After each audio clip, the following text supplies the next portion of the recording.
quer, eu, pelo menos, digo assim, eu tenho debatido essa questão, o que a gente quer talvez não seja não o fator de conquistar espaço, né? O espaço já está conquistado. O espaço, aí, o fato histórico não muda. Pode mudar a forma de se interpretar ele, mas o fato histórico não muda. Então, o fato histórico é que os índios, os povos indígenas, né, habitavam essa nação, habitavam esse conceito que hoje nós chamamos de nação, né? E não tinha fronteira. Essa que é a questão. A fronteira era cada grupo que se formava. Bom, então, se veio um sujeito mais armado do que nós, e essa armação que eles trouxeram, essa armadura que eles trouxeram, era quase impenetrável para nossas armas, né? Então, nós somos, de certa forma, quase destruídos. E aí onde entra a questão. É essa questão que é preciso distinguir. Por que destruir os índios? Porque a terra era dele. Um dia mais dias, esses índios poderiam conhecer a sua cultura e a nossa. A nossa nós já conhecíamos. E aí poderíamos desenvolver armas e até expulsar esses caras que vieram aqui. Então, essa é a questão. Onde é que aconteceu isso? No próprio Portugal. Os Mouros habitaram aquela região da Península Ibérica por 700 anos. Até que um dia os caras expulsaram eles. Depois de 700 anos. Depois de se misturar por 700 anos e domínio por 700 anos. Aqui, fatalmente seria acontecido isso. Você não destrói. Você não destrói. Você não destrói os paiá destruem eles. Por quê? O que é que consta dos paiá? O que é que sabemos dos paiá, Silvio? Essa é a questão. O que se sabe dos paiá é que eles eram a muralha do sertão. Ou seja, não passe de Ipirá, não passe de Antônio Cardoso, não suba porque vai ser destruído. Então, a questão é destruir esses caras.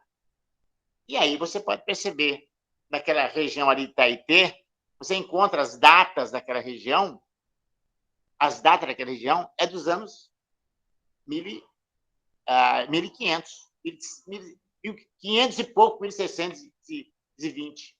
Mas quando é que chega na Terra do Paiá? 1700, 1600. Você, durante 80, 90 anos, os paiás seguraram esses caras lá. Não venha que você morre. E por 2 ou 3 grandes embates, os paiás destruíram.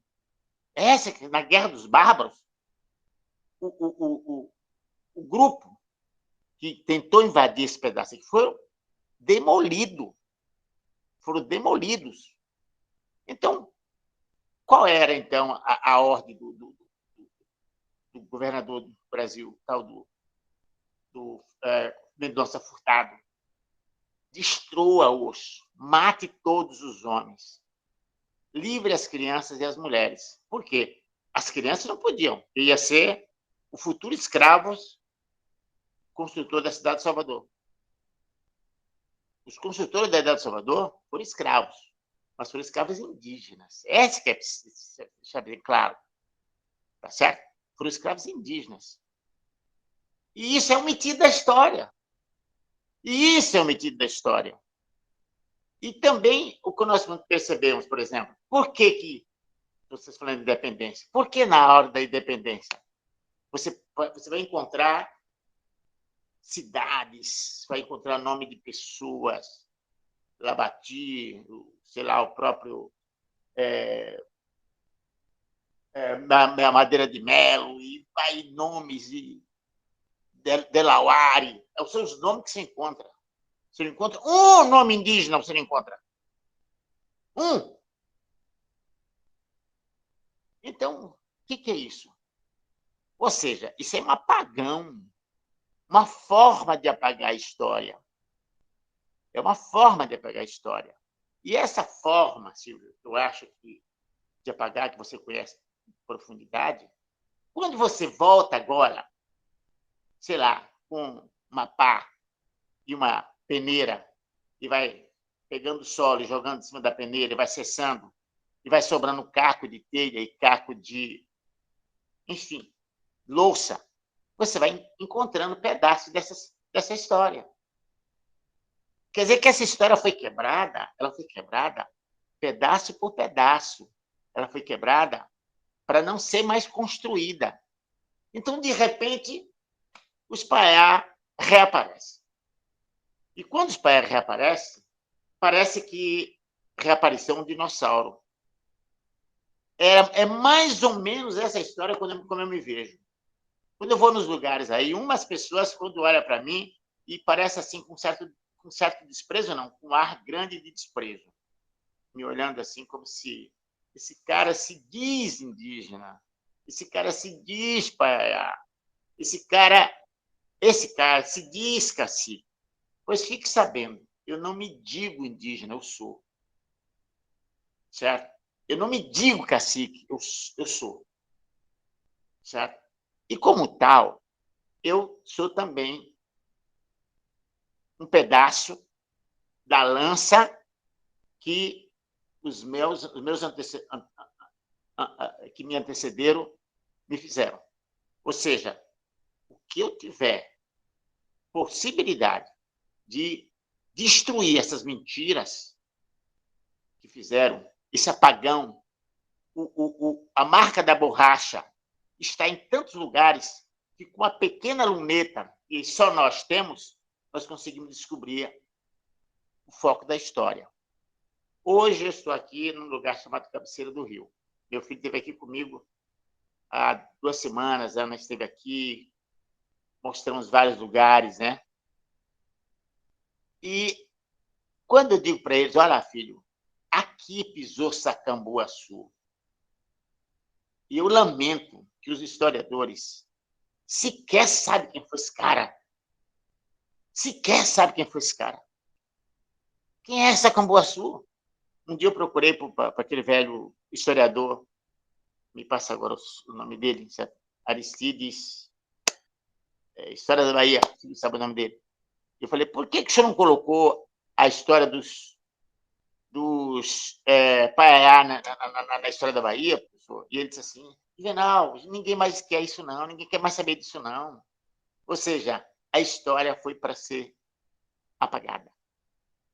Eu acho que eu já falei o suficiente e agora eu vou só esperar que a gente reconstrua, que a gente tenha habilidade, nós temos, facilidade também de buscar os cacos de telha que sobraram, né? A gente tem ainda, né? E esperar aí que a gente tenha agora força, tenha suficientemente força para que a gente complete essa história.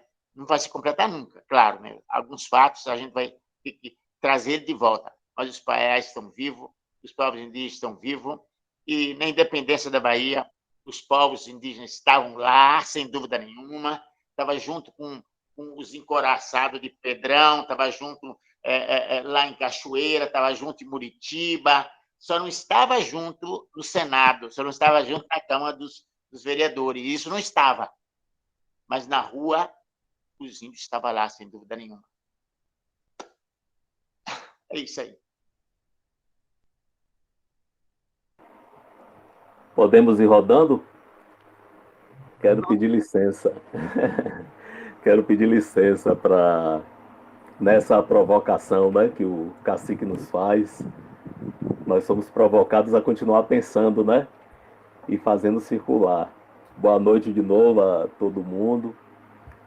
Estamos aqui numa dança circular, né, e na dança, muitas vezes na dança, eu que não sei dançar tanto assim, né, mas na dança você carregar muita coisa, deixar muita coisa no bolso, né, extra, além daquilo que é necessário, você pode perder, você pode deixar cair e tal, e a dança se tornar diferente, né? Há uma espontaneidade também na dança, embora haja o rito da dança. Estamos aqui nesse círculo de saberes, que é também uma dança e é também uma espécie, né, de tradução do toré.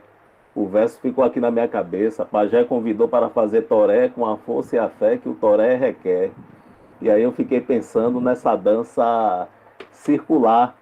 E numa primeira não, agora é segunda, né? provocação decorrente do que o cacique falou e pensando no aniversário de Salvador, né, uma primeira provocação para destruir o mal é derrubar a estátua de Tomé de Souza. Mesmo que a gente não derrube efetivamente, mas derrubar com a memória, com a reconstrução, né?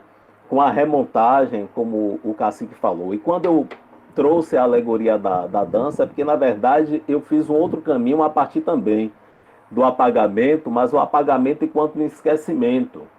E o que eu preparei eu já deixei de lado, eu já estou conversando, pegando esse caminho que foi puxado pelo cacique, né?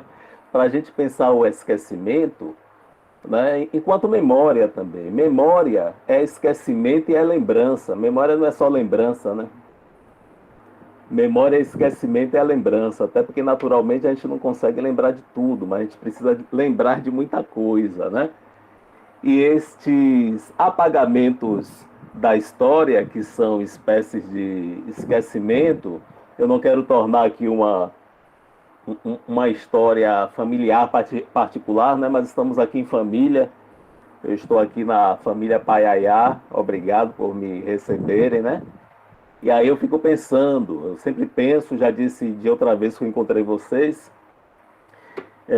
fico pensando na história do meu pai, os apagamentos, na história de minha mãe, os apagamentos, né? Meu pai já fez a passagem e minha mãe, com aquelas histórias de sequestros, de violência que eu citei aqui, né? Minha mãe tem 94 anos e ela tem demência frontotemporal, né? Que está famosa aí por causa de alguns artistas e tal. E apesar de minha mãe ter demência frontotemporal, né? Ela tem 10 anos de resistência à doença, digamos assim. Ela consegue lembrar de muita coisa ainda, ela consegue lembrar até de algumas coisas recentes, em um verdadeiro fenômeno. Eu sempre penso em minha mãe como uma alegoria ainda bem viva e querida, né? Dessa nossa resistência também. E eu penso, viu, Cacique, eu acho que eu penso a partir de sua aula, da aula que você nos dá, que como um colega meu, né, um sábio colega meu me disse uma vez, né, resistir, nós resistimos, mas nós fazemos muito mais do que resistir, né? Através da memória e das lutas, nós criamos, remontamos, como o senhor falou, né? Reconstruímos, porque resistir, uma mesa resiste, né? Esse foi o exemplo que ele nos deu. A depender da força de uma mesa, da madeira ou da pedra com a qual ela é feita, ela pode resistir bastante aos seus murros, né? Mas vai resistir daí, né? Temos que ir além da resistência. Eu acho que a comunidade Paiaiá, a família Paiaiá, as várias comunidades, dão uma lição de resistência e além da resistência, né? Instrumentalizados para mim pela memória, pela remontagem.